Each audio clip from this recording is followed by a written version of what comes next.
अस्सलाम वालेकुम, नमस्कार, सत श्री अकाल एंड गुड इवनिंग। मैं हूं आरज़ू काज़मी और आप देख रहे हैं पॉइंट ऑफ व्यू। हमें जी जॉइन किया है डॉक्टर मुक्तदिर खान साहब ने। बहुत शुक्रिया sir, thank you so much कि आज आप आए हैं। थैंक यू वेरी मच आरजू। आपके और आपके सुनने वालों को सबको ईद मुबारक। मेरा सलाम, नमस्ते, सत श्री अकाल, वनक्कम और नमस्कारम।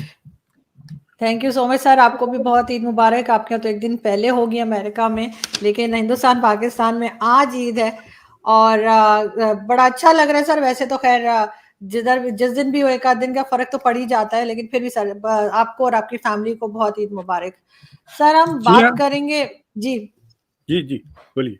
सर, हम बात करेंगे बिलावल भुट्टो जरदारी की, जो कि इंडिया जाने का उनका इरादा है, अनाउंस कर दिया गया है फॉरेन ऑफिस की तरफ से कि वो 4 और 5 मई को इंडिया जाएंगे। लेकिन उसके साथ ही हम देखते हैं कि एक फौजी गाड़ी के ऊपर अटैक होता है और उसके बाद ये दोनों चीज़ें जो हैं वो आपस में कनेक्ट की जा रही हैं कि शायद कुछ लोग नहीं चाहते कि पाकिस्तान के फॉरेन मिनिस्टर वहां जाएं या कोई बात हो, अमन की बात हो। आपको क्या लग रहा है किस तरह से इनका विजिट जो प्लान किया है उसको आप कैसे देखते हैं? देखिए, जो लोग इंडिया और पाकिस्तान के हालात को बहुत ज़्यादा अटेंशन देते हैं, वो इस वाक़ये को जो एकदम ही ट्रैजिक कह सकते हैं और बहुत ही मतलब इट इज़ कंडेमनेबल एक्ट जो रजौरी पूंछ में हुआ है। हम्म। 5 इंडियन राष्ट्रीय राइफल्स के सिपाही मारे गए और एक बहुत ही सीरियसली इंजर्ड है। और उनमें से तकरीबन जिनके तस्वीर मैंने देखे हैं वो सिख्स हैं जो मारे गए हैं। और मतलब वो कोई भी एथनिसिटी के हो तो वो इंडियन जवान है और they have given their lives for their country. तो इस वाक़ये से भी जोड़ा जा रहा है कि भाई मतलब अब तो जो रिपोर्टें आ रही हैं कि जो टेररिस्ट ने अटैक किया उनमें से चंद टेररिस्ट बॉर्डर क्रॉस करके आए थे, लश्कर तैयबा से उनका ताल्लुक़ है, शायद 7 टेररिस्ट हो जिसमें से 4 लोकल्स और 3 अक्रॉस द बॉर्डर से आए हों। So there are lot of this reports in the media.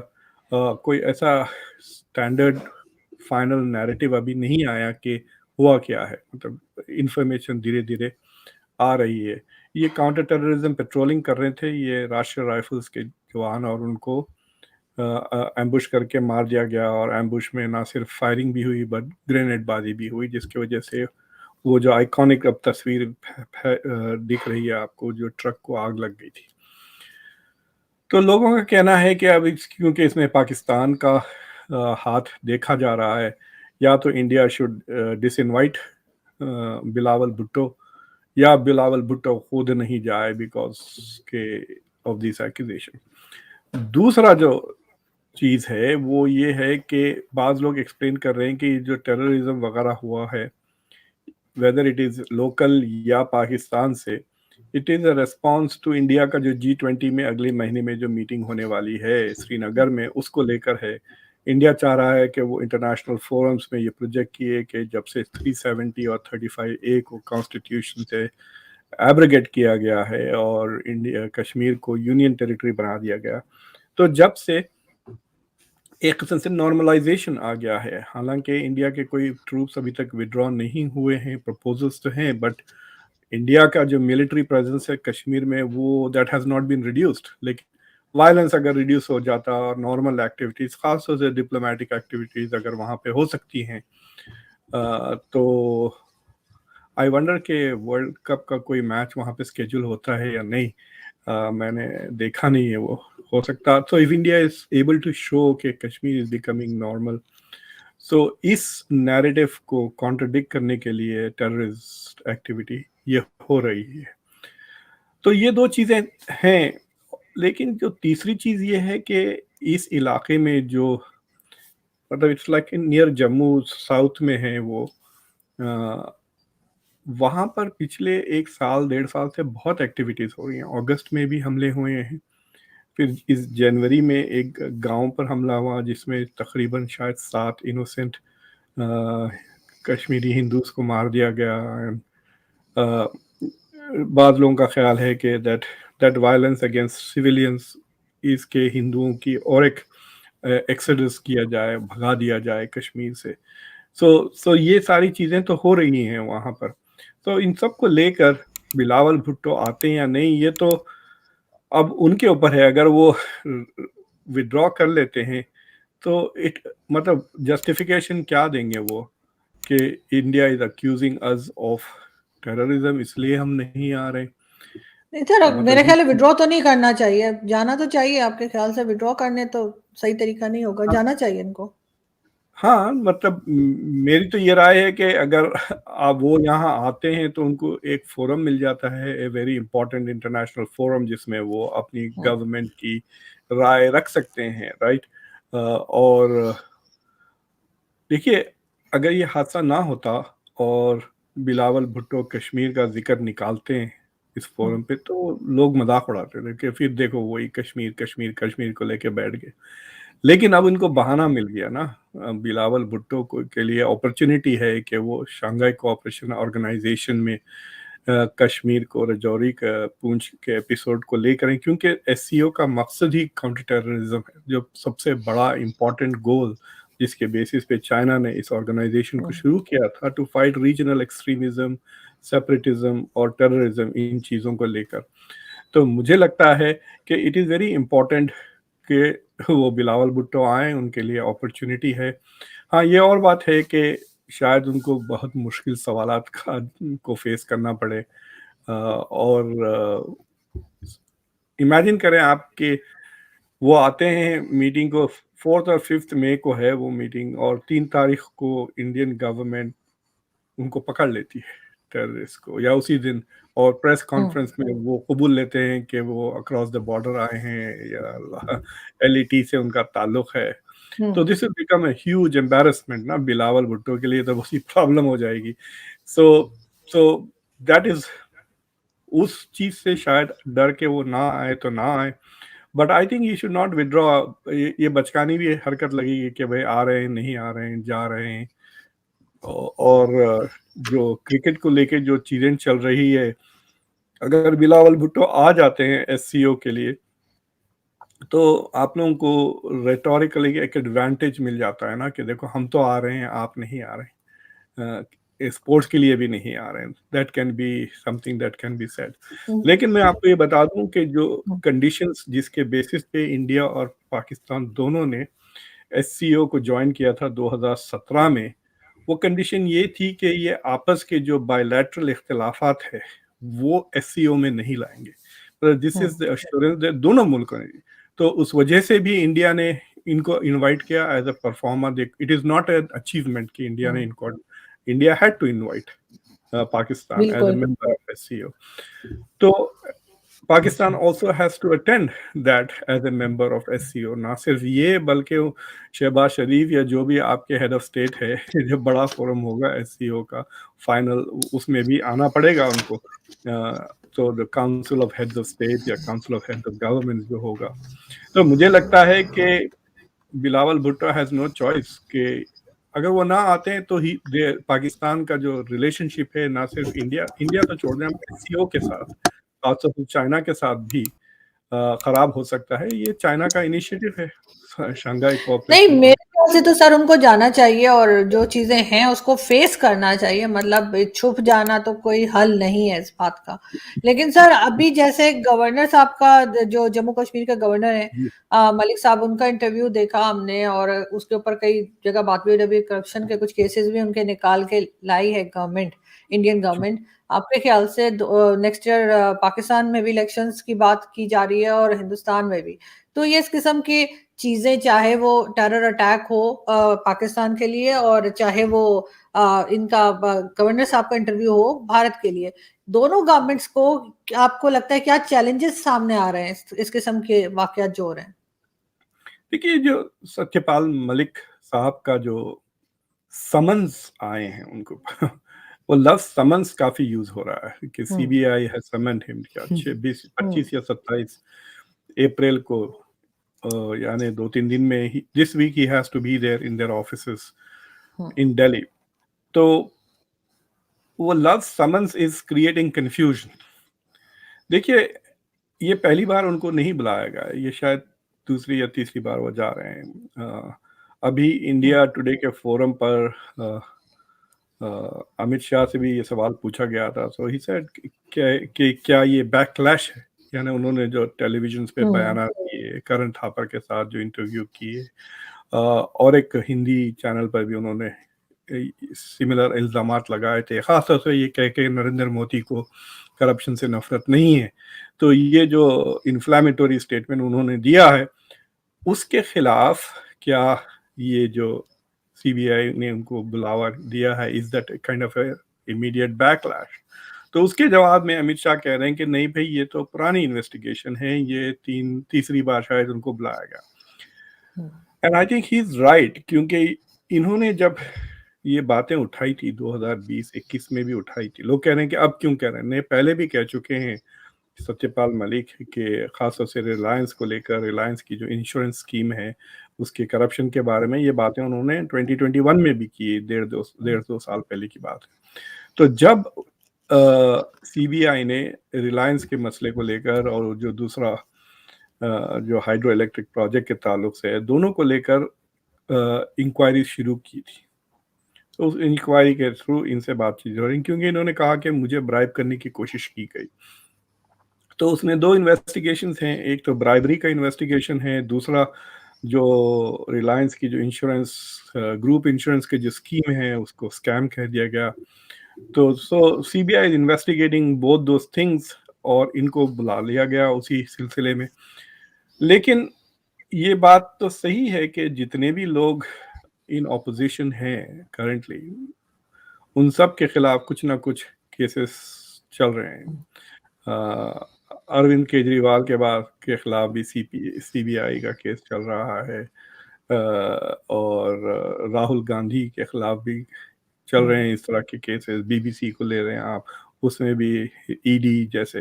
तो गवर्नमेंट, एक नैरेटिव ये बन रहा है इंडिया में कि जो गवर्नमेंट के एजेंसीज हैं जिनका काम है कि वो भ्रष्टाचार, करप्शन वगैरह इन्वेस्टिगेट करें, वो बीजेपी गवर्नमेंट के वेपन्स बन गए हैं उनके ऑपोजिशन के खिलाफ इस्तेमाल करने के लिए।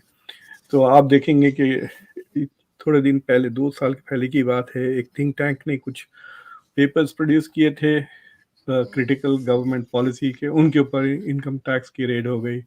और फिर एमनेस्टी इंटरनेशनल ने इंडिया की ह्यूमन राइट्स के बारे में लिखा, तो उसको भी बंद करा दिया गया। बीबीसी की डॉक्यूमेंट्री आई, उसके बाद पहले आईटी का सर्वे हुआ, फिर उसको अब ईडी उनको इन्वेस्टिगेट कर रहे हैं। So this is a kind of constant government harassment. अगर आप एट द एंड ऑफ 5-6 साल के बाद इस तरह आपको तंग करके वो कह दें कि आप इनोसेंट हैं, लेकिन ये जो खौफ पैदा हो जाता है दूसरी एजेंसीज में ना, इमेजिन करें कि आप और हम दोनों शो कर रहे हैं, और फिर मेरे घर पे आके फिर लोग मेरा इनकम टैक्स देख रहे हैं, ये देख रहे हैं, घर उल्टा पुल्टा कर रहे हैं, दिन रात तंग कर रहे हैं 2-4 साल तक, फिर उसके बाद कहते हैं सॉरी आप इनोसेंट है। लेकिन इसका असर आप पे और दूसरों पे जो खौफ पैदा हो जाएगा, अरे हम पे भी they can do this to us. तो एक किस्म से एक चिलिंग इफेक्ट हो जाता है कि जो क्रिटिक्स हैं वो फ्री स्पीच मतलब फ्रीली बात करने से, गवर्नमेंट को क्रिटिसाइज करने से झिझकेंगे और डरेंगे, and that is the thing that is going on. उसका अगर आप सत्यपाल मलिक का ट्वीट देखते हैं, उसमें उन्होंने कहा कि मैं आई don't know what it means, मैं किसान का बेटा हूं, मैं डरता नहीं। भाई किसान I don't know what to say कि किसान का बेटा हूं, मैं डरता नहीं। मैं किसान का बेटा नहीं हूं, लेकिन मैं भी नहीं डरता। बट हाँ, अजीब सी बात है। जी हाँ। तो बट ही इज इम्प्लाइंग कि भाई ये जो विजिट है ये मेरे को इंटिमिडेट कर रही है। बट हो सकता है कि they simply want some more clarification कि भाई ये क्या हुआ, वो क्या, क्योंकि उन्होंने खुद किया कि उन्होंने रिलायंस की स्कीम को पहले अप्रूव किया, फिर बाद में डिसअप्रूव किया। So they might want to know कि भाई व्हाट्स गोइंग ऑन। और उसमें दूसरे लोगों के भी नाम अब आ गए हैं, जैसा कि एक आरएसएस इंटेलेक्चुअल का नाम राम माधव का आ गया है, जिसमें बेसिकली ही इज इम्प्लाइड कि राम माधव साहब वाज पुशिंग दिस रिलायंस का, और उसके थ्रू वो प्राइम मिनिस्टर को कनेक्ट कर रहे हैं ना कि Ram Madhav was very close to the prime minister at that time. तो maybe the CBI also wants to know कि भाई आपके पास कोई प्रूफ है कि इन्होंने ये बातें की आपके साथ वगैरह। So I think that those kind of investigations are also going on. बिल्कुल सही, लेकिन सर यहाँ पे तो खैर वो काफी उनकी न्यूज जो है हर रोज जो है हमारे टीवी चैनल दिखा रहे होते हैं, पुलवामा ये को मलिक लेकर साहब ना। की पुलवामा को जी। लेकर बिल्कुल। लेकिन सर पाकिस्तान में जिस तरह से अभी जैसे भारत के साथ एक आपने देखा कि जो ये अटैक हुआ है उसके बाद एक टेंशन है, तो उससे क्या यहाँ पे जो इलेक्शंस की बात की जा रही है, क्या इनको भी कोई मुश्किल आएगी कि क्योंकि आज उन्होंने कुरैशी साहब जो है, शाह महमूद कुरैशी साहब, उनका कहना है कि जी अगर बिलावल भुट्टो जाते हैं भारत तो वो कश्मीर को ना भूलें, तो आपको लगता है जाके फिर कश्मीर का वही राग अलापेंगे जो हमेशा करते हैं? अब वो कश्मीर का जिक्र करेंगे तो फिर रजौरी के बारे में सवाल जवाब होगा हम्म। मीटिंग्स में, तो he will have to explain कि no this is nothing got to do. फिर उसे पूछेंगे कि भाई लश्कर तैयबा के लीडर्स तो बड़े खुलेआम फिर रहे थे, आपने तो सारी हम्म। दुनिया को कहा था कि they were in prison, right? So he is going to face awkward questions. उन्हीं के इंटरेस्ट में है कि वो ये टॉपिक रेज ना करें, but I have a feeling कि अगर वो रेज नहीं भी करते हैं बिलावल भुट्टो, तो there will be questions about अभी जो हालात हुए हैं। दूसरी चीज ये है, मैं पुलवामा को लेकर मैं एक बात दोबारा इसको क्लैरिफाई कर देना चाह रहा हूँ कि hmm. People are interpreting as if to say, क्योंकि उन्होंने एक स्टेटमेंट दिया सत्यपाल मलिक ने, सेइंग कि it was going to be blamed on Pakistan और उसका पॉलिटिकल हम्म। फायदा इलेक्शन में उठाया जाएगा। तो उसको ऐसा इंटरप्रेट किया जा रहा है कि दैट इज समथिंग कि Pulwama was nothing to do with Pakistan. That is not true. Satyapal Malik ये कह रहे हैं कि भाई 10-12 दिन तक एक शख्स अपनी गाड़ी में 300 किलो एक्सप्लोसिव लेके फिर रहा था उसी इलाके में, एरिया में constantly. Hmm. Why wasn't he stopped, why wasn't he investigated? Hmm. तो उनके क्रिटिक्स वो कह तो रहे हैं कि भाई इंटेलिजेंस फेलियर सर, वो तो इंडियन इंटेलिजेंस फेलियर, सॉरी आपकी बात काट हाँ, रही बट हूँ, गवर्नर इंटेलिजेंस तो फेलियर ये इंडियन साइड से कह रहे हैं ना वो। जी। इस इलाके के इंचार्ज तो ये साहब थे ना। Hmm. He is not saying things clearly, मतलब अब तो यूनियन टेरिटरी बन गया था ना जब ये गवर्नर वहां पे हम्म। थे 2000, हम्म। जब वो अटैक हुआ, it was a union territory. तो सेंटर का रोल था, तो mister governor was he was the main guy, तो he is hmm. Partly responsible for that intelligence failure. दूसरी चीज ये है कि उन्होंने दो इल्जाम लगाए, एक इंटेलिजेंस फेलियर और सिक्योरिटी फेलियर, यानी वो हवाई जहाज या हेलीकॉप्टर जिसके थ्रू वो सीआरपीएफ जवान को मूव कर सकते थे। दूसरे लोग बता रहे हैं कि भाई वहां पे तो एयरपोर्ट्स भी नहीं है, वो जहां जाना चाह रहे हैं तो हवाई जहाज का सवाल ही नहीं उठता, they have to go by road. तो ये जो इल्जाम उन्होंने लगाए हैं कि इंडिया की तरफ से इंटेलिजेंस और सिक्योरिटी फेलियर्स हो गए, so we are partly to blame, but the entire blame was put on Pakistan, क्योंकि वो एक्सप्लोसिव्स और वो शायद टेररिस्ट ट्रेनिंग वगैरह सब पाकिस्तान से आई थी। That is his point of view. So Pakistan should not assume कि this is all India's fault, he is not saying that. It's like मतलब भाई अगर आपने मुझे पत्थर फेंक के मारा और मैं अलर्ट नहीं रहा, मेरा सर फूट गया, तो इसमें हम्म। मेरा कसूर ये है कि मैंने हेलमेट नहीं पहनी हम्म। बट पत्थर तो आप ही के पास से आया ना। So that is the kind of situation that is happening. लेकिन इंडिया में भी कोई एक पाकिस्तानी लीडर ने पार्लियामेंट में बड़े फखर से कहा कि हमने पुलवामा किया, हमने भी घुस के मारा। सो फवाद वो, चौधरी सर। हाँ, तो वो नैरेटिव इंडिया में भी क्लैरिफाई कर रहा है कि मगर भाई आप खुद फखर से कह सर रहे हैं कि आपने किया, अब कह रहे हैं कि नहीं किया। Make up your mind. जी। बिल्कुल, लेकिन सर जब भी कहीं ऐसा लगता है कि हिंदुस्तान पाकिस्तान आपस में बैठ के बात करेंगे, ट्रेड ओपन होगी या कुछ थोड़े से हालात सही होंगे आपस में, एक दूसरे के साथ बातचीत की हद तक तो जाएंगे, उसी वक्त कोई ना कोई इस किस्म के वाकयात क्यों हो जाते हैं, जैसे ये अभी पुंछ में हुआ, या फिर ये कि जैसे ये निकल कर आगे गवर्नर साहब, जब ये गवर्नर थे तब तो इन्होंने कुछ कहा नहीं, और अब ये इस बात को कर रहे हैं, तो ये कहीं ना कहीं ये चीज दिखाता है कि लोग चाहते हैं हिंदुस्तान पाकिस्तान में बातचीत ना हो, टर्म्स बेहतर ना हो, जो इस किस्म के वाकयात होते हैं। देखिए, इंडिया और पाकिस्तान सिमेट्रिकल नहीं है, मतलब they are not mirror images. Hmm. जो मोटिवेशंस पाकिस्तान में है they are not necessarily the same. So for true. Example, ये जो सत्यपाल मलिक साहब है, I don't think what he is doing is trying to undermine या impact इंडिया पाकिस्तान रिलेशंस। उनके अगर आप गौर से करण थापर का जो इंटरव्यू है, मैंने उसे एक बार पूरा सुना, एंड आई गैदर्ड कि आदमी में 2-3 किस्म के रिजेंटमेंट है। एक उसको निकाल दिया गया जॉब से, ठीक है? He was high flyer, right? Vice president रह चुके थे वो नेशनल बीजेपी के 2012 में। उनको 4 काफी प्रेस्टिजियस गवर्नरशिप्स मिली थी। बिहार के थे, फिर कश्मीर, फिर गोवा, फिर मेघालय, राइट? उनको बड़े सडनली जॉबलेस हैं वो अक्टूबर से। और मतलब he is used to being a high flyer. Suddenly it's like saying कि you are nobody, you know, it's like saying कि बाबर आजम को आपने ड्रॉप कर दिया, अब वो मैच स्टेडियम में बैठ के देखेंगे, सवाल ही नहीं होता ना। It's like that. So that is one problem. दूसरी चीज ये है कि वो थोड़े अपसेट भी हैं कि उनकी बेइज्जती भी हो गई क्योंकि उनको सिर्फ एक सिक्योरिटी गार्ड मिला है।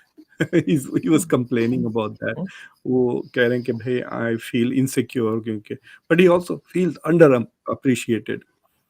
तीसरी चीज है कि वो किताब लिख रहे हैं and he probably wants to create a buzz about the book. हाँ, लेकिन टाइमिंग खराब है। मतलब अगर बुक शायद अभी निकल जाती तो शायद वो काफी बिक भी जाती, लेकिन किताब अभी आई नहीं। But he is already trying to create buzz. हो सकता है ही नोज मोर, और जब किताब आएगी तो किताब में भी शायद कोई नए चीजें एक्विजिशंस होंगे, और फिर then he will go around on TV and talking about that. तो there are some 2 or 3 personal reasons. तीसरी चौथी चीज ये है कि इंडिया में आजकल लोग ना इस पार्टी से उस पार्टी, उस पार्टी से इस पार्टी बहुत कूद रहे हैं। आपने देखा होगा कर्नाटका में जो चल रहा है। तो आई हैव अ फीलिंग कि he is trying to find a new home in a new political party. हो सकता कि तो ये हो ये सकता ये उनके पर्सनल रीजंस होंगे। लेकिन पाकिस्तान में जो चीज होती है कि उसमें जो इदारे हैं और इंस्टीट्यूशंस हैं जिनको पाकिस्तान और इंडिया के टेंशन्स के वजह से इंस्टीट्यूशनल फायदे होते हैं। तो फॉर एग्जांपल मैं आपको देता हूँ, यहाँ पर 9/11 के बाद FBI का स्टैचर बहुत बढ़ गया, बहुत पैसे मिले उनको, नए कंप्यूटर्स मिले। आप पता है अब हर एम्बेसी में जाएं तो आपको अब FBI का एक वो मिल जाएगा, ब्रांच या बंदा। सो FBI became international and institution. उससे CIA को बहुत तकलीफ हो रही थी बिकॉज दे फेल्ट कि ये बजट हमको आ रहा, आने के बजाय वो, तो बीच में एक इंस्टीट्यूशनल कंपटीशन बन जाता था। तो जो पैराडाइम शिफ्ट हो गया था यूएस में। वॉर को हम क्राइम, टेररिज्म को हम क्राइम के बजाय वॉर की तरह यूज कर रहे थे। तो बिल्कुल। पाकिस्तान में भी यही है कि जो इधर अगर इंडिया पाकिस्तान के हालात बेहतर हो जाते हैं तो Pakistan will spend less on defence, more on development, more on, hopefully more on development, more on education, या मोर ऑन लूटमार। जो भी आपके लीडर करना चाहे, उनके उनके लिए भी पैसे फ्री हो जाएंगे ना चुराने के लिए। हाँ, वो एग्जैक्टली सो आसानी हो जाएगी। हाँ, बिल्कुल। तो जिनका नुकसान होगा वो चाहे कह रहे हैं कि भाई अगर हम we need to keep this conflict alive because it is. कई साल पहले मुझे एक कॉन्फ्रेंस में लगी थी यहाँ पर US इंस्टीट्यूट ऑफ पीस। तो वहाँ पर मिंडनाओ के रिबेल्स वगैरह के साथ मनीला फिलीपींस। तो मुझे याद है मैं वो कॉन्फ्रेंस का पहला सेशन अटेंड करा, तकरीबन 300-400 लोग थे, फौजी भी थे। इतने ज्यादा पीस एक्टिविस्ट थे मनीला में उस जमाने। और जब मैं उनसे मिलने लगा तो they were highly qualified MBAs from very prominent. तो बोला कि नॉन प्रॉफिट सेक्टर में क्यों काम कर रहे हैं इतने हाईली क्वालिफाइड, प्राइवेट सेक्टर में जो पैसे बना सकते लोग। पता चला कि ये non profit sorry foreign funded थे, तो उनके तनख्वाहें वाज द सेम कि आप किसी पीस फाउंडेशन के लिए काम कर रहे या फोर्ड फाउंडेशन के लिए काम कर रहे या एप्पल के लिए, तनख्वाहें उतनी ही मिल रही थी। एंड देन आई रियलाइज्ड कि ये जो पीस मेकर्स है, the war is in their interest. अगर वॉर खत्म हो जाती तो इनका धंधा ही खत्म हो जाएगा ना, इनकी इंडस्ट्री बंद हो जाएगी। Of so course. Peace makers can be the biggest barrier to peace making because peace making is their business. समझे ना? तो पाकिस्तान जी। में ऐसे इंस्टीट्यूशंस हैं where they survive because of the India Pakistan conflict. India में आप देखें it is not like that. Like India army फौजी जवान को, जनरल को जो तनख्वाह मिलती है उतनी ही मिलेगी, ना वो लूटता है ना ये करता है। So they live pretty frugal lives वगैरह, they are more dedicated. So they are committed to India's national security, India's peace. तो वो तो वेलकम करेंगे ही। So I don't think that there is a constituency जो कॉन्फ्लिक्ट चाहती है India में लाइक इन पाकिस्तान। बिल्कुल ऐसे ही, क्योंकि सर खैर यहाँ पे तो सब कहते यही हैं कि जी वो कश्मीर का चूरन अगर नहीं बेचेंगे तो फिर डिफेंस बजट कैसे बढ़ेगा, ये कैसे मिलेगा। तो ये चीज तो है, लेकिन बहरहाल सर देखते हैं कि किस तरह से ये बात आगे चलती है और बिलावल भुट्टो जाते हैं या नहीं। अभी तक तो खैर ऐसा कुछ नहीं कहा कि नहीं जा रहे, फिलहाल तो जा ही रहे और जाना भी चाहिए। और तभी कुछ मेरे ख्याल है सिचुएशन जो है वो बेहतर भी होगी और फेस करना चाहिए जो बात भी है। Thank you so much sir कि आज आपने ज्वाइन किया, बहुत थैंक यू शुक्रिया। वेरी मच आरजू जी, और आपके थैंक सुनने वालों को दोबारा ईद मुबारक। थैंक यू सर, आपको भी बहुत शुक्रिया।